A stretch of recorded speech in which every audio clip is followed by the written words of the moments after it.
এ আমার বন্ধু, এই আমলটা করে নাও। একটা দোয়া আছে, ওই দোয়াটা যদি পড়ে পড়ে বান্দা এবং বান্দি যখন বাজারের বিরুদ্ধে যাবে গো, আমার নবীজি বলেছেন আল্লাহ রাব্বুল আলামিন তাকে 4টা পুরস্কার দান করবে। বলি সুবহানাল্লাহ।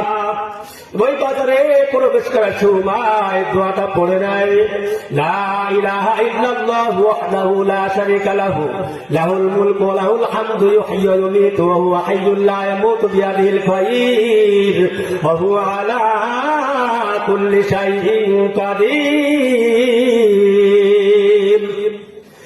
আল্লাহর নবী বলেন, আমার উম্মতেরা যদি এই আমলটা করে, এই দোয়াটা করে বাজারের মধ্যে যাও, আল্লাহ রাব্বুল আলামিন তোমাকে 4টা পুরস্কার দেবে।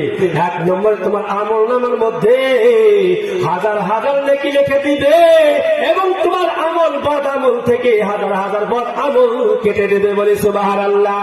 শুধু তাই নয়, আখিরাতের ময়দানে ওই বান্দা এবং বান্দির সম্মানকে আরো বৃদ্ধি আকারে বাড়িয়ে দিবেন। শুধু তাই নয়, 4 নম্বরে জান্নাতের মধ্যে একটা ঘর তৈরি করে দিবেন। সুবহানাল্লাহ।